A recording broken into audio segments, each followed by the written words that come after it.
42 skyrius Kovos pabaiga.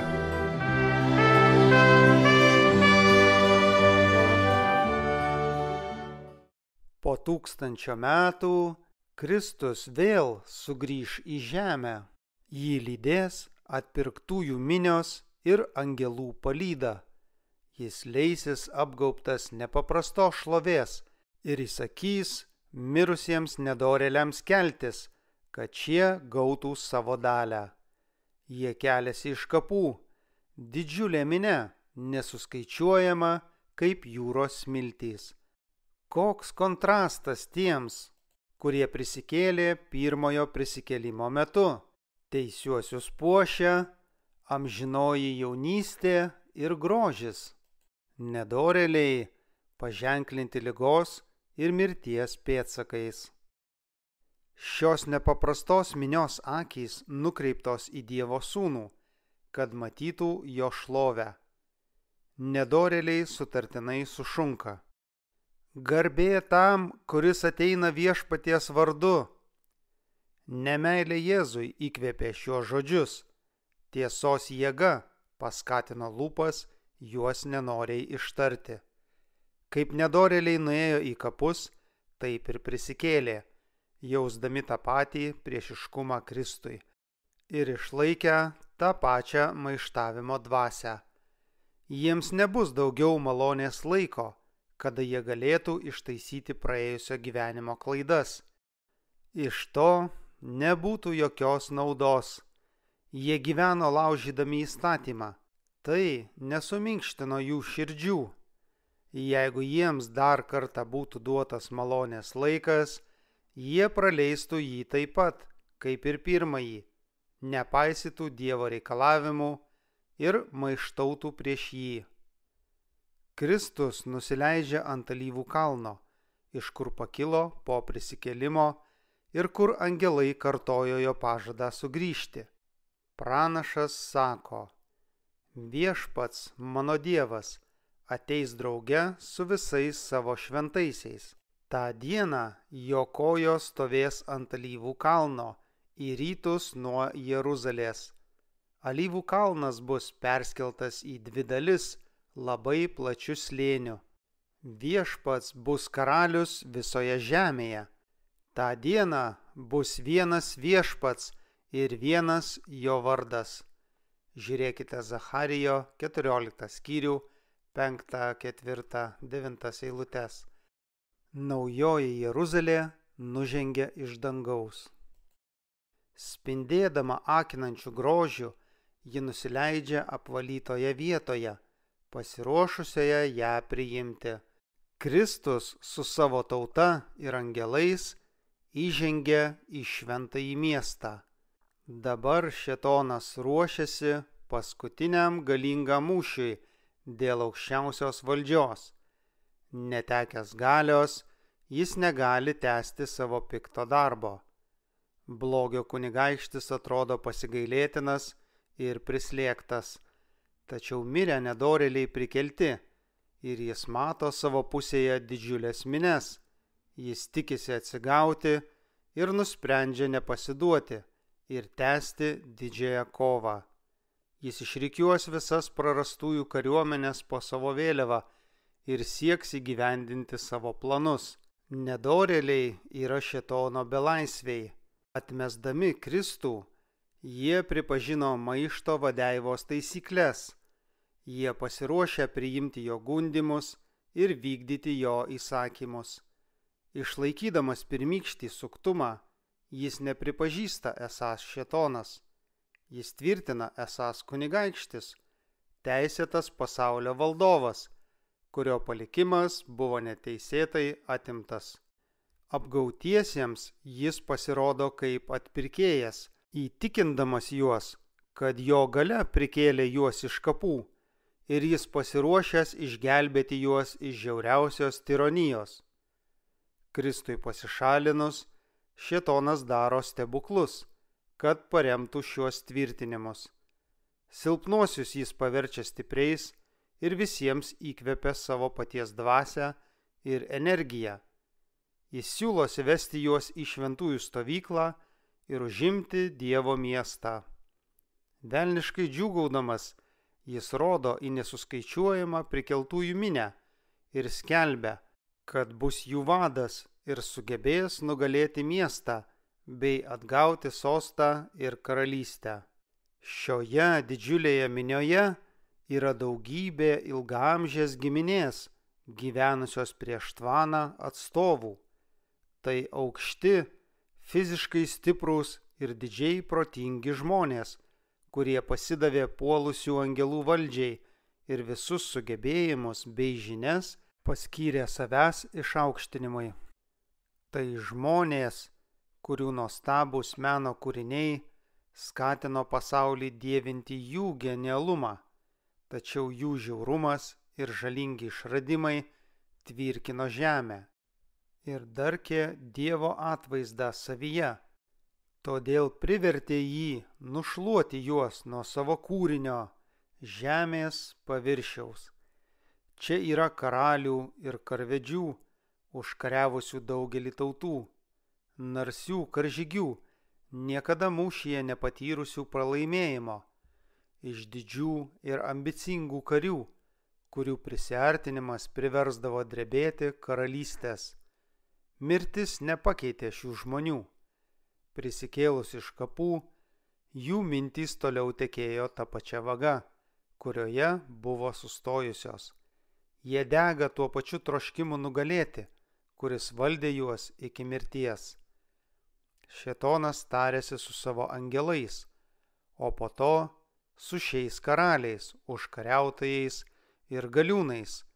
Jie mato, kad jėga ir karių gausa jų pusėje, todėl pareiškia, kad mieste esanti kariuomenė yra mažesnė ir gali būti įveikta. Jie planuoja pasisavinti naujosios Jeruzalės turtus ir šlovę. Visi pradeda ruoštis mūšiui. Sumanūs konstruktoriai kuria kovos priemonės. Karo vadai, išgarsėję juos lydėjusi sėkme, suskirsto karingų žmonių mines į kuopas ir divizijas. Pagaliau duotas įsakymas pulti ir nesuskaičiuojama minia žengia pirmyn. Tokia kariuomenė, kokios niekada nebuvo sutelkę užkariautai žemėje, tokia, kokiai niekada negalėjo prilygti visų amžių jungtinės pajėgos nuo pat karo žemėje pradžios. Šėtonas, galingiausias iš karių, yra priešaky. Jo angelai suvienyje jėgas paskutiniam mūšiui. Karaliai ir kariai yra jo gurguolėje, o minios seka didelėmis kuopomis. Kiekvienai vadovauja paskirtas vadas. Glaustos rikiuotės su lūžinėjusiu, nelygiu žemės paviršiumi artėja prie Dievo miesto. Jėzui įsakius, naujosios Jeruzalės vartai uždaromi, o šėtono kariuomenės apsupa miestą ir ruošiasi pulti. Dabar Kristaus priešai vėl jį pamato. Aukštai virš miesto, ant spindinčio aukso pakylos, stovi aukštai pakeltas sostas. Jame sėdi Dievo sūnus, o jį supa karalystės pavaldiniai. Jokia kalba neįmanoma apsakyti, jokia plunksna neįmanoma aprašyti Kristaus galybės ir didybės. Amžinojo tėvo šlovė gaubė jo sūnų. Šviesa, kuria jis spinduliuoja, pripildo Dievo miestą ir liejasi už vartų, visą žemę užtvindydama savo spindėjimu. Arčiausiai sosto yra tie, kurie kadaise buvo patys uoliausi šėtono šalininkai, bet vos ne vos ištraukti iš ugnies kaip nuodėgulys, jie karštai pasišventę nusekė paskui išgelbėtoją. Už jų stovi tie, kurie supami melo ir netikėjimo tobulino savo krikščioniškąjį charakterį. Tie, kurie gerbė Dievo įstatymą, nors krikščioniškas pasaulis skelbė jį negaliojantį. Tie visų amžių milijonai, kurie buvo nukankinti už savo tikėjimą. Už jų milžiniška minia, kurios niekas negalėjo suskaičiuoti, iš visų giminių, genčių, tautų ir kalbų. Visi stovėjo priešais sostą ir avinėlio akivaizdoje, apsisiautę baltais drabužiais su palmių šakomis rankose. Apreiškimo 7 skyrius 9 eilutė. Jų kova baigėsi, jų pergalė iškovota. Jie dalyvavo lenktynėse ir laimėjo apdovanojimą. Palmių šakos jų rankose simbolizuoja pergalę, balti drabužiai nesuteptą Kristaus teisumą, kuris dabar tapo ir jų teisumu. Atpirktieji užtraukė šlovinimo giesmę, kuri aidi dangaus skliaute. Išgelbėjimas iš mūsų Dievo sėdinčio soste ir avinėlio. Apreiškimo 7 skyrius 10 eilutė. Angelų ir serafų balsai prisijungė prie šlovinimo. Kai atpirktieji regi šėtono galią ir pragaištingumą, jie gerai supranta, kad jokia kita jėga, tik Kristus, gali juos paversti nugalėtojais. Visoje šioje spindinčioje minioje nėra nei vieno išgelbėjimą priskiriančio savo nuopelnams, tarsi jie būtų nugalėję savo jėgomis ir gerumu. Nieko nesakoma apie jų darbus ir kančias, bet kiekvienos giesmės pagrindinė mintis, kiekvieno himno leitmotyvas – šlovė už išgelbėjimą mūsų Dievui ir avinėliui. Surinktų žemės ir dangaus gyventojų akivaizdoje karūnuojamas Dievo sūnus. Dabar, apgaubtas didžiausia šlove ir turintis didžiausią galią, karalių karalius ištaria nuosprendį sukilusiems prieš jo valdžią ir įvykdo teisingumą, dorai pasielgdamas su tais, kurie laužė įstatymą ir engė jo tautą. Dievo pranašas sako: paskui aš pamačiau didelį baltą sostą ir jame sėdintįjį, nuo kurio veido pabėgo žemė ir dangus, ir nebeliko jiems vietos. Ir pamačiau numirusius, didelius ir mažus, stovinčius priešais sostą. Ir buvo atskleistos knygos, buvo atversta dar viena, būtent gyvenimo knyga. Mirusieji buvo teisiami iš užrašų knygose pagal jų darbus. Apreiškimo 20 skyrius 11-12 eilutės. Kai tik bus atverstos knygos su užrašais, Jėzus pažvelgs į nedorėlius. Tada jie suvoks kiekvieną padarytą nuodėmę. Jie mato, kur išsuko iš tyrumo ir šventumo kelio, kaip toli išdidumas ir maištavimas nuvedė juos Dievo įstatymo laužymo keliu. Viliojantis gundymai, kuriuos jie patys skatino nuolaidžiaudami nuodėmei, piknaudžiavimas palaiminimais, Dievo pasiuntinių niekinimas, atmesti perspėjimai, gailestingumo bangos, sudaužytos jų užsispyrusių, net gailaujančių širdžių, viskas atrodys parašyta tarsi liepsnojančiomis raidėmis. Virš sosto atidengiamas kryžius. Lyg panoramoje pasirodo Adomo gundymo ir puolimo į nuodėmę vaizdai bei vėlesni žingsniai, vykdant didįjį atpirkimo planą.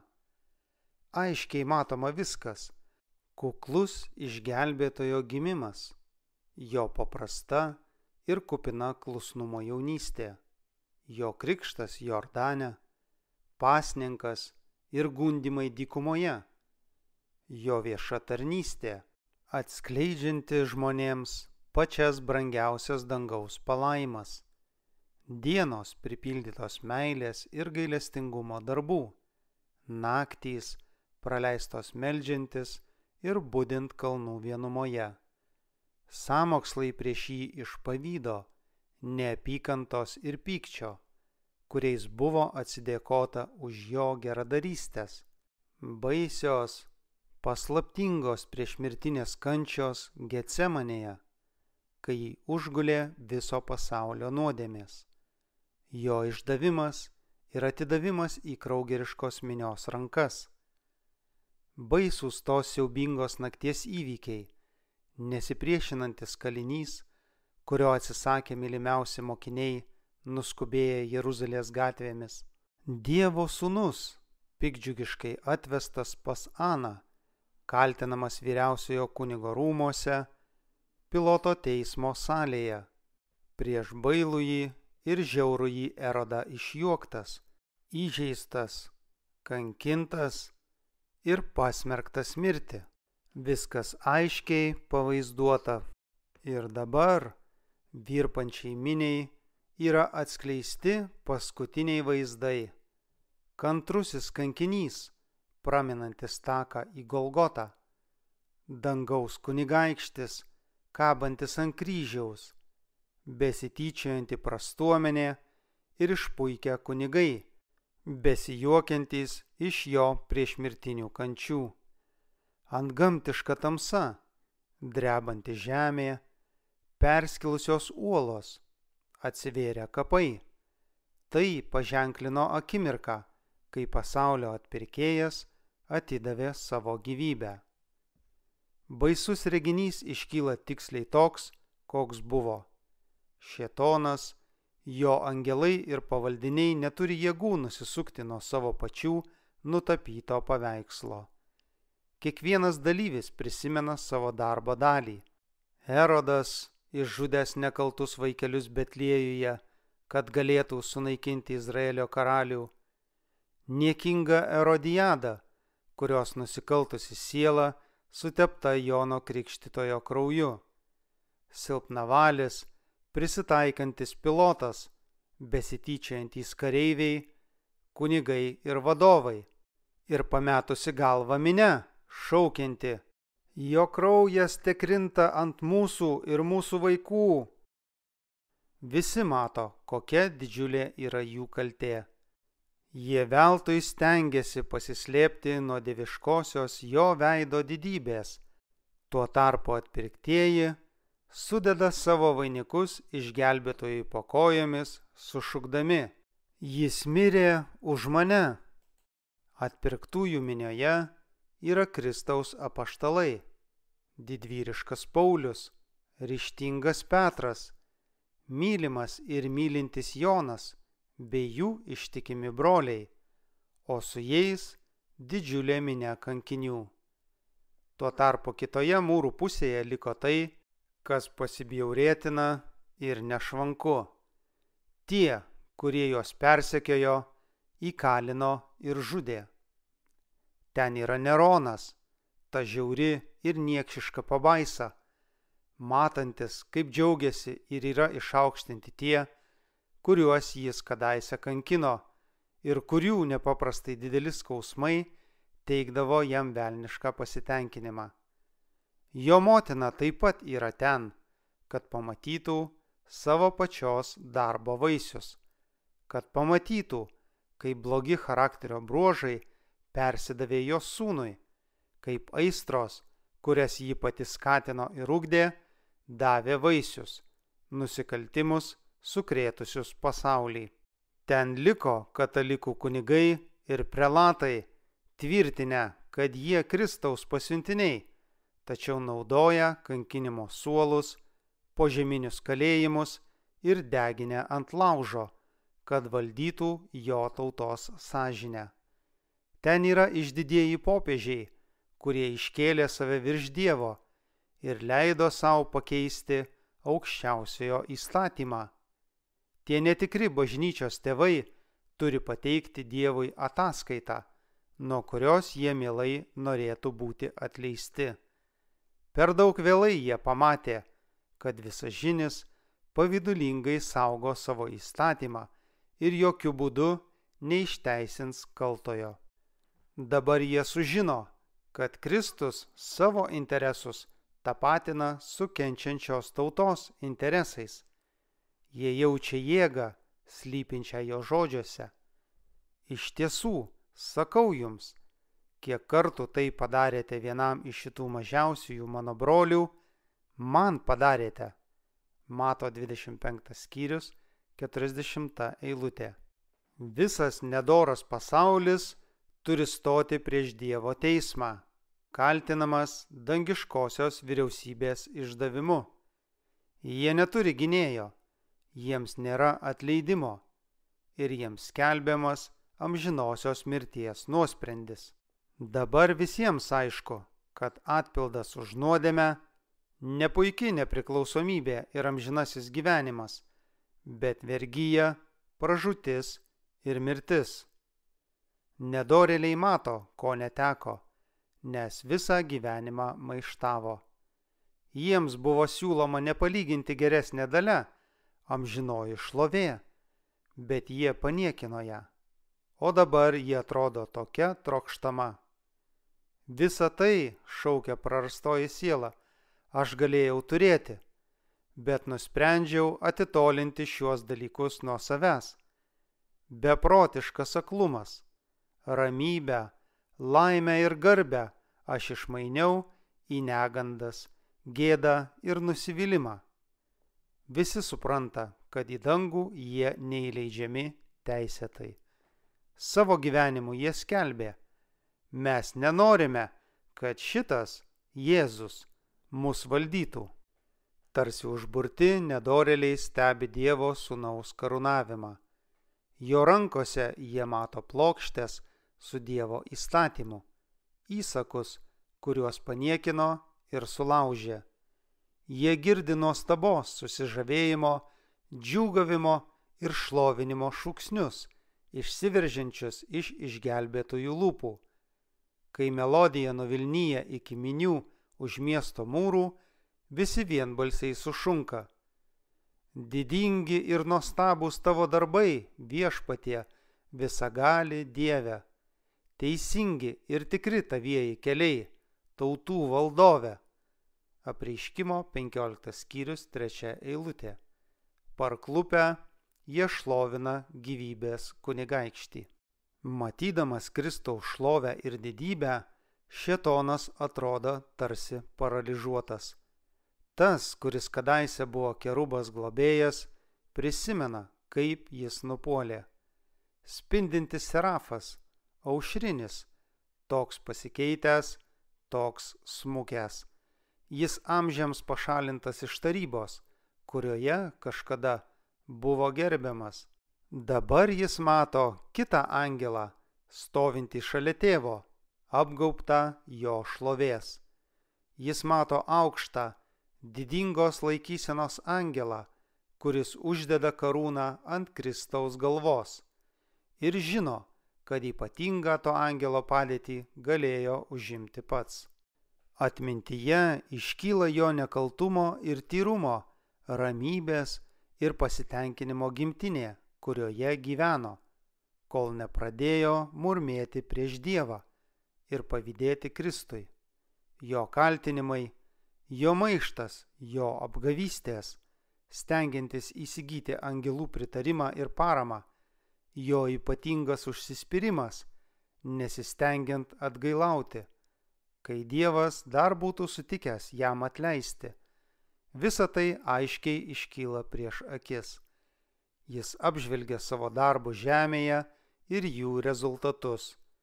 Žmogaus priešiškumą artimui, siaubingą griovimą, karalysčių iškilimą ir žlugimą, perversmus, daugybę sukilimų, konfliktų ir revoliucijų. Jis prisimena nuolatinės pastangas trukdyti Kristaus darbui ir vis giliau skandinti žmogų nuodėmėje. Jis mato, kad jo pragariški planai nepajėgė sunaikinti tų, kurie pasitikėjo Kristumi. Žvelgdamas į savo karalystę, šėtonas mato darbo padarinius, nesėkmes ir pražūtį. Daugelį jis skatino tikėti, kad Dievo miestas bus lengvai pasiekiamas grobis, bet jis žino, kad tai melas. Didžiai kovai tęsiantis, jis nuolat buvo nugalėtas ir priverstas pasiduoti. Dabar jis gerai žino ilgaamžio galybę ir didybę. Didžiojo maištininko tikslas visada buvo pateisinti save ir įrodyti, kad atsakomybė už sukilimą tenka dieviškajai valdžiai. Kad tai įvykdytų, jis sutelkė visas milžiniško proto jėgas.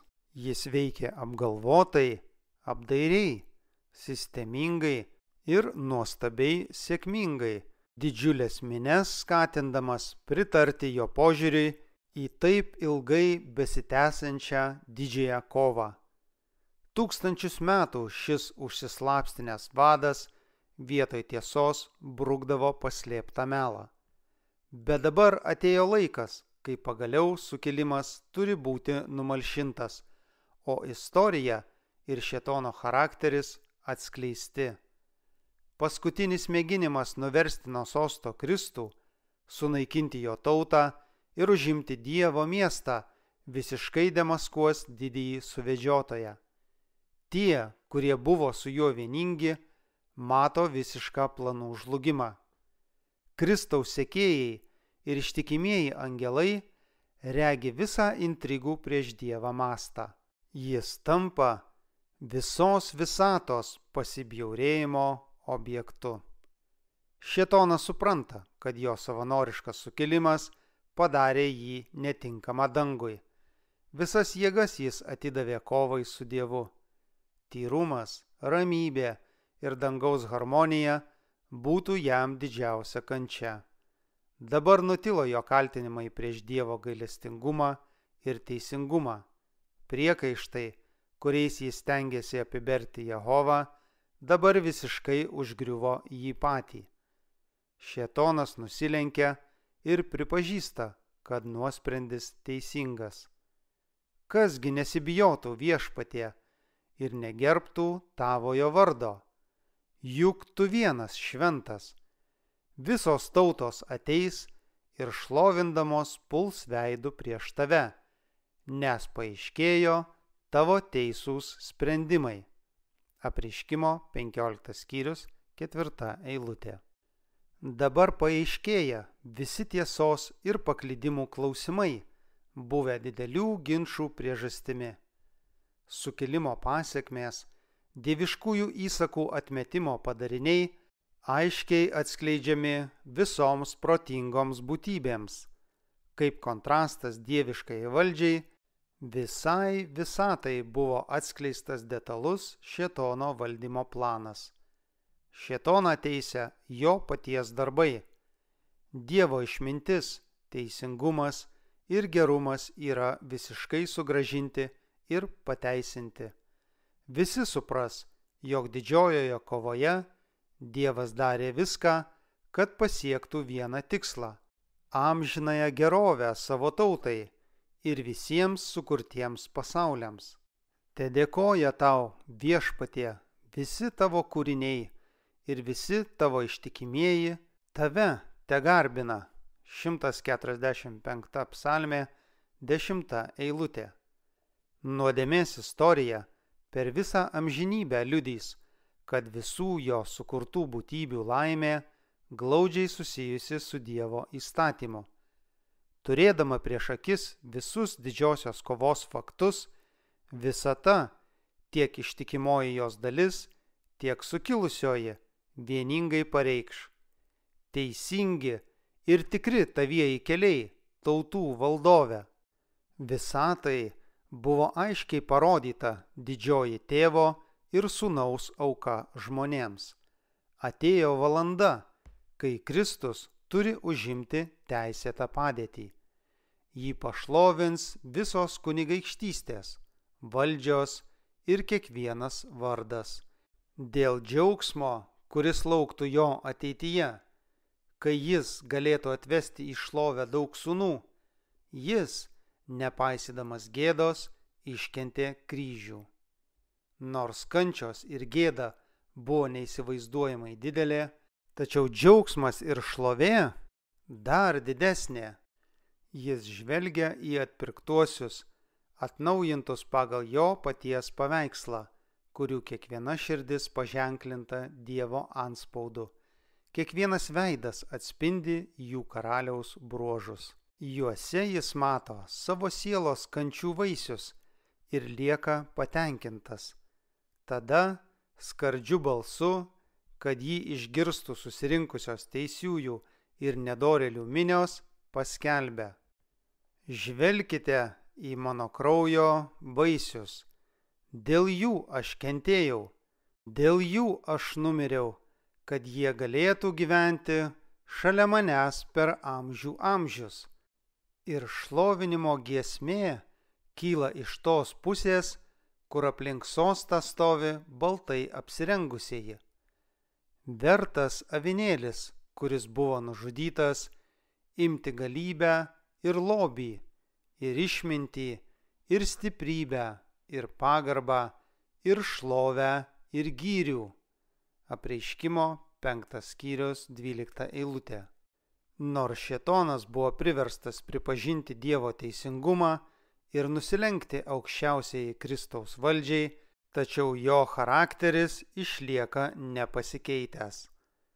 Tarsi galingas srautas vėl išsiveržia maištavimo dvasia. Nepaprastai įsiutęs, jis nusprendžia didžiojoje kovoje nepasiduoti. Išmušė paskutinio, žūtbūtinio mūšio prieš dangaus karalių valanda. Jis puola į savo pavaldinių vidurį ir stengiasi įkvėpti jiems savo įsiutį ir pakelti juos neatidėliotiną mūšiui. Bet iš visų nesuskaičiuojamų milijonų, kuriuos jis įtraukė į sukilimą, dabar neatsiranda nei vieno, kuris pripažintų jo aukščiausiąją valdžią. Jo viešpatavimui atėjo galas. Nedorėliai neapkenčia Dievo lygiai taip pat, kaip ir šėtonas, bet jie mato, kad jų padėtis beviltiška ir jie negali įveikti Jehovos.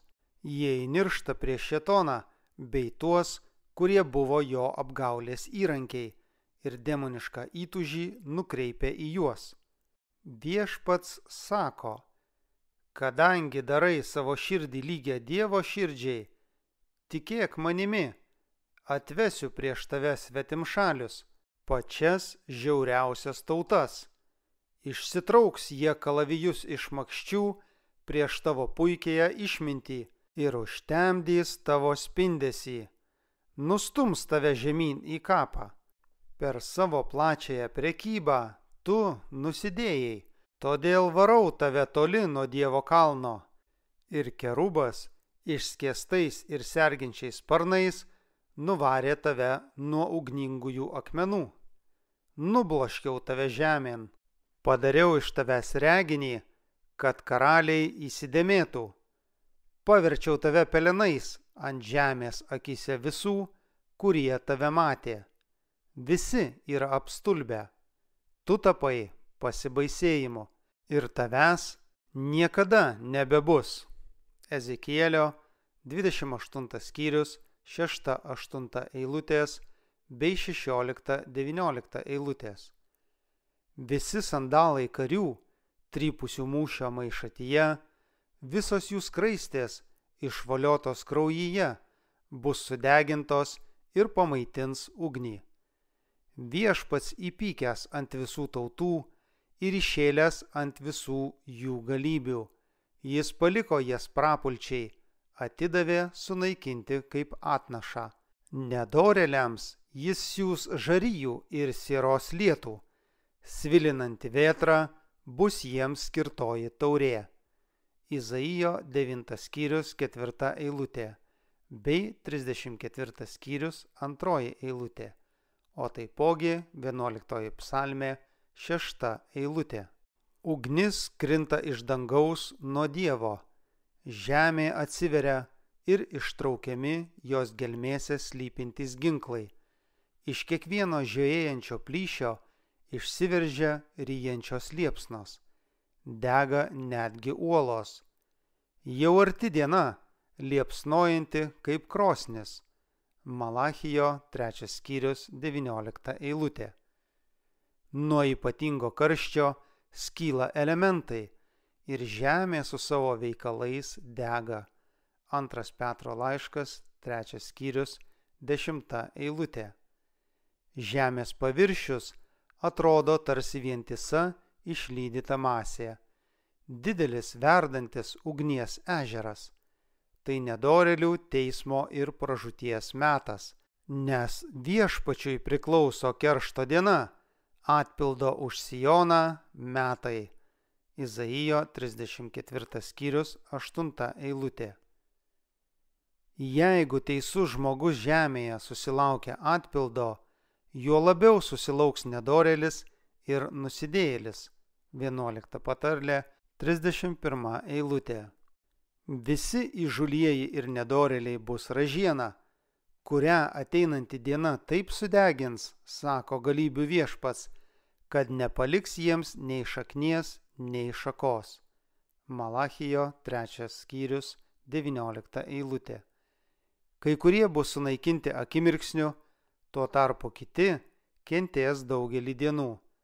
Visi yra nubausti pagal jų darbus. Teisiųjų nuodėmės yra uždedamos šėtonui, kuris bus priverstas kentėti ne tik už savo maištą, bet ir už visas nuodėmes, kurias skatino daryti Dievo tautą. Jo bausmė bus žymiai didesnė nei tų, kuriuos jis apgavo. Kai bus žuvę visi, puolę dėl jo apgavysčių, jis vis dar bus gyvas ir toliau kentės. Apvalančiose liepsnose pagaliau bus sunaikinti visi nedorėliai, tiek šaknys, tiek šakos. Šėtonas tai šaknys, o jo sekėjai šakos. Įstatymo atpildas bus visiškai įvykdytas. Bus patenkinti visi teisingumo reikalavimai. Dangus ir žemė, matydami visą tai, pripažins Jehovos teisumą. Griaunantis šėtono darbas yra baigtas amžiams. 6000 metų jis vykdė savo valią, pripildydamas žemę vargo, liūdindamas visą visatą. Visa kūrinija kentėjo ir skausmingai dejavo. Dabar Dievo kūriniai yra amžiams išlaisvinti iš šėtono ir jo gundymų. Dabar visa žemė ramiai ilsisi, teisieji linksmai valiuoja. Izaijo 14 skyrius 7 eilutė. Gyriaus ir triumfo garsai pakyla nuo visos Dievui ištikimos visatos. Galima išgirsti gausingos minios balsą, lyg didelių vandenų šniokštimą ar galingų griaustinių dundėjimą, skelbiant: Aleliuja, užviešpatavo mūsų viešpats Dievas, visagalis. Apreiškimo 19 skyrius 6 eilutė. Tuo metu, kai žemė apimta naikinančios liepsnos, teisieji saugiai gyvena šventajame mieste. Tiems, kurie turi dalį pirmajame prisikėlime, antroji mirtis neturi galios. Apreiškimo 20 skyrius 6 eilutė. Tuo metu, kai nedorėliams Dievas yra ryjanti ugnis, savo tautai jis ir saulė ir skydas. 84 psalmė 12 eilutė. Aš regėjau naują dangų ir naują žemę, nes pirmasis dangus ir pirmoji žemė išnyko. Apreiškimo 21 skyrius 1 eilutė. Ugnis sunaikinusi nedorėlius apvalo žemę. Pašalinti visi prakeikimo pėdsakai. Joks amžinai degantis pragaras neprimins atpirktiesiems baisių nuodėmės pasekmių. Lieka tik vienas prisiminimas – nukryžiavimo žymės ant mūsų atpirkėjo kūno.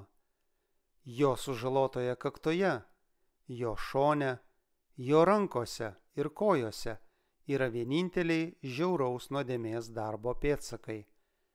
Matydamas Kristaus šlovę, pranašas sako: jo žėrėjimas kaip saulės, du spinduliai švyti iš jo rankos, iš ten, kur slypi jo galybė.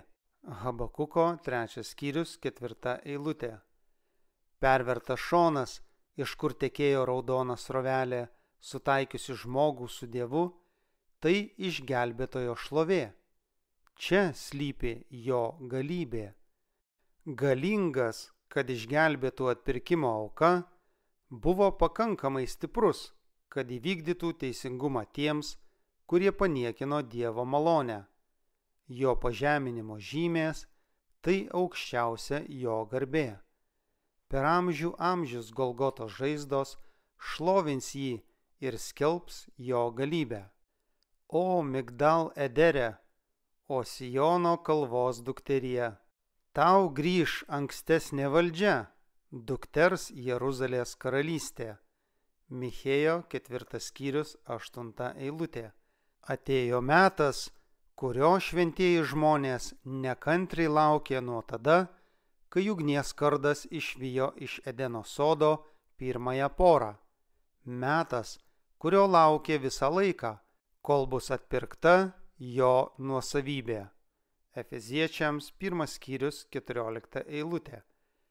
Žemė, pradžioje duota žmogui kaip jo karalystė, buvo išduota ir pateko į šėtono rankas. Ilgai priklausiusi galingam priešui, buvo susigrąžinta įvykdžius didįjį atpirkimo planą. Atstatyta visa, kas buvo prarasta dėl nuodėmės. Taip kalba Viešpats, kuris paruošė ir padarė žemę, davė jai pradžią, jis, kuris nesukūrė jos dykos, bet padarė gyvenamą. Izaijo 45 skyrius 18 eilutė. Pasiektas pirminis Dievo tikslas, kurio jis siekė kurdama žemę. Ji tapo amžinąja atpirktųjų buveinė. Teisieji paveldės kraštą ir jame gyvens amžinai. 37 psalmė 29 eilutė.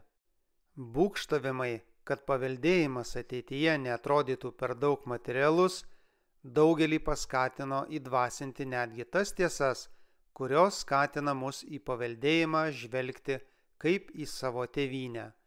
Kristus užtikrino savo mokinius, kad jis nuėjo paruošti jiems buveinės tėvo namuose. Tie, kurie pripažino Dievo žodžio pamokymus, žinos daug apie savo dangiškasias buveinės. Vis dėlto, ko akis neregėjo, ko ausis negirdėjo, kas žmogui į mintį neatėjo, tai paruošė Dievas tiems, kurie jį myli.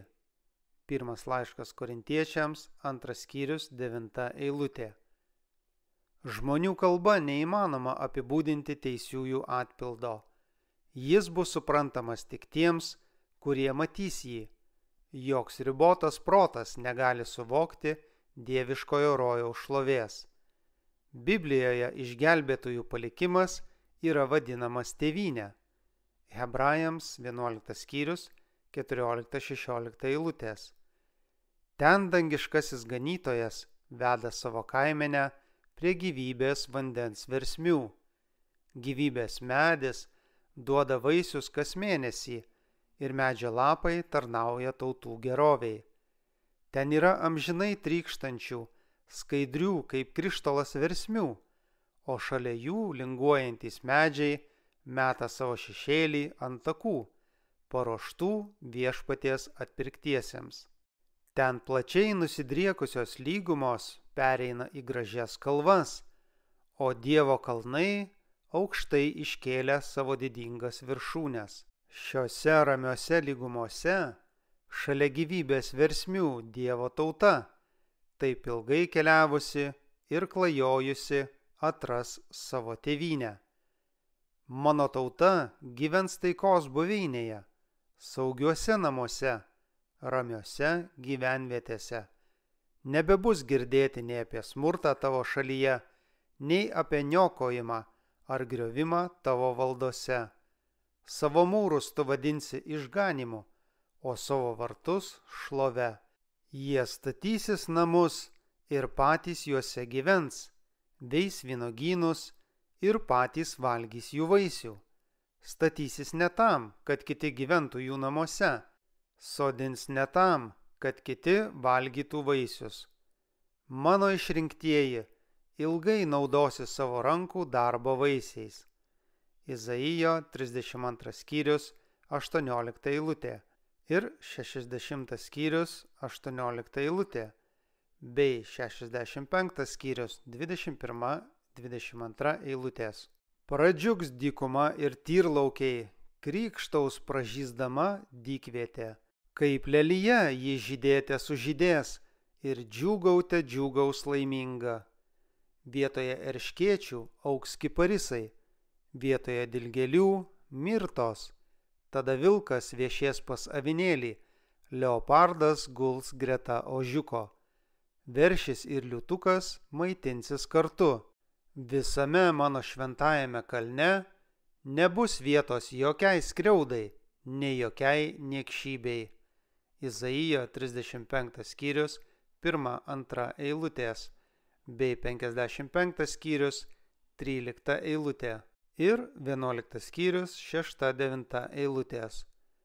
Dangaus aplinkoje negali būti skausmo, ten nebus ašarų, laidotuvių procesijų, nei jokių gedulo ženklų. Ir nebebus mirties, nebebus liūdesio nei aimanos, nei sielvarto, nes kas buvo pirmiau, tas praėjo. Nebus ten žmogaus, kuris sakytų, aš ligotas. Žmonėms, kurie ten gyvena, kaltė bus atleista. Apreiškimo 21 skyrius 4 eilutė, bei Izaijo 33 skyrius 24 eilutė. Ten naujoji Jeruzalė, šlovingos naujosios žemės sostinė, bus puošni karūna viešpaties rankoje, karališka diadema savo Dievo dešinėje, jo švytėjimas tarsi brangakmenio, tarsi jaspio akmens, tviskančio kaip krištolas. Tautos vaikščios jo avinėlio šviesoje ir žemės karaliai atsineš į jį miestą savo puošnumą. Izaijo 62 skyrius 3 eilutė, bei Apreiškimo knygos 21 skyrius 11 ir 24 eilutės. Viešpats sako, aš džiaugsiuosi Jeruzalėje ir linksminsiuosi savo tautoje. Štai Dievo padangtė tarp žmonių, jis apsigyvens pas juos ir jie bus jo tauta, o pats Dievas bus su jais. Izaijo 65 skyrius 19 eilutė ir Apreiškimo knygos 21 skyrius 3 eilutė. Dievo mieste nakties nebebus, niekam nereikės ir niekas netrokš tokio poilsio. Mes nepavargsime vykdydami Dievo valią ir šlovindami jo vardą. Mes visada jausime niekada nesibaigiančio rytmečio gaivumą. Jiems nereikės nei žiburio, nei saulės šviesos, nes viešpats Dievas jiems švies. Apreiškimo 22 skyrius 5 eilutė. Saulės šviesą pakeis spindesys, kuris nebus skausmingai akinantis, tačiau daug kartų viršys vidudienio šviesą. Dievo ir avinėlio šlovė užlies šventąjį miestą negęstančią šviesą. Atpirktieji vaikščios amžinosios dienos šviesoje, kurios šaltinis nėra saulė. Aš jame nemačiau šventyklos, nes viešpats visagalis Dievas ir avinėlis yra jo šventykla. Apreiškimo 21 skyrius 22 eilutė. Dievo tautai suteikta ypatinga teisė artimai bendrauti su tėvu ir su jo sūnumi. Dabar mes regime lyg veidrodyje mįslingų pavidalu. Pirmas laiškas Korintiečiams 13 skyrius 12 eilutė. Dievo atvaizdą tarsi veidrodyje atspindi gamtos kūriniai ir jo bendravimas su žmonėmis. Tada mes pamatysime jį patys, joks šydas nebeskirs mūsų. Mes stovėsime greta jo ir matysime šlovę, spindinčią jo veide.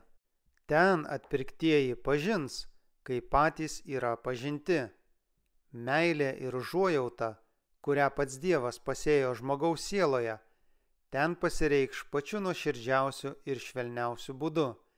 Tyras bendravimas su šventosiomis būtybėmis, darnus ir draugiškas gyvenimas drauge su palaimintais angelais ir visų amžių ištikimaisiais Dievui, kurie išplovė savo drabužius ir juos išbalino avinėlio krauju, šventieji ryšiai, jungiantys visą šeimą danguje ir žemėje, visa tai sudaro atpirktųjų laimę. Ten nemirtingi protai su negęstančiu susižavėjimu mąstys apie kūrybinės jėgos stebuklus ir atperkančios meilės paslaptis. Ten nebus žiauraus, apgaudinėjančio priešo, kuris gundytų pamiršti Dievą. Ten atsiskleis kiekvienas sugebėjimas, padidės visi gabumai. Įgytos žinios nevargins proto ir nesekins jėgų. Ten bus priimti patys didžiausi pasiūlymai, išpildyti didžiausi troškimai, įgyvendinti kilniausi tikslai. Ir vis dėlto dar atsiras naujų viršūnių, kurias reiktų įveikti, naujų stebuklų, kurie žavėtų mus, naujų tiesų, kurias reiktų suprasti, naujų tikslų, kurie išjudintų proto, sielos ir kūno jėgas. Dievo atpirktųjų mokymuisi atsivers visi visatos turtai. Išgelbėti nuo mirties, jie tęsia savo nepailstantį skrydį link tolimųjų pasaulių, kurie virpėjo iš sielvarto, regėdami žmonijos nelaimės, ir džiaugsmingomis giesmėmis sveikino kiekvieną atpirktą žmogų. Neapsakomai džiaugdamiesi, žemės vaikai dalyjasi su nenupuolusiomis būtybėmis, jų džiaugsmu ir išmintimi. Jos dalyjasi savo žinių ir proto lobiais, sukrautais per amžių amžius, mąstant apie Dievo darbus. Jie skvarbiai žvelgia į kūrimo šlovę, saulės ir žvaigždes, sistemas, nustatyta tvarka skriejančiais aplink dieviškąjį sostą. Ant visų kūrinių, nuo mažiausio iki didžiausio, yra užrašytas Kūrėjo vardas. Visi jie išreiškia jo galybės lobius. Į amžinybę nueinantys metai sukurs vis turtingesnius ir šlovingesnius santykius su Dievu ir Kristumi. Didėjant pažinimui, didės meilė, nuolankumas, pagarba ir laimė. Juo daugiau žmonės pažins Dievą, tuo labiau žavėsis jo charakteriu. Kai Jėzus atvers jiems atpirkimo lobius ir nuostabius didžiosios kovos su šėtonu pasiekimus, atpirktųjų širdys virpės iš susijaudinimo. Nudžiugę ir susižavėję, jie užgros savo auksinėmis arfomis, ir tada miriadai ir tūkstančiai balsų įsilies į galingą šlovinimo chorą. Visi kūriniai esantis danguje, žemėje, po žeme ir jūroje, ir visa, kas juose skelbė. Sėdinčiajam soste ir avinėliui tebūnie gyrius ir pagarba, ir šlovė, ir valdžia per amžių amžius. Apreiškimo 5 skyrius 13 eilutė. Didžioji kova baigėsi. Daugiau nebėra nuodėmės ir nusidėjėlių. Visata yra nesutepta. Visa neaprėpiama kūrinyje pulsuoja vieningai ir džiaugsmingai. Nuo to, kuris visą sukūrė, į visas beribės erdvės sritis liejasi gyvybės, šviesos ir džiaugsmo srautas. Nuo mažiausio atomo iki didžiausio pasaulio. Visi gyvi ir negyvi kūriniai savo tikruoju grožiu ir tobulu džiaugsmu skelbia, kad Dievas yra meilė.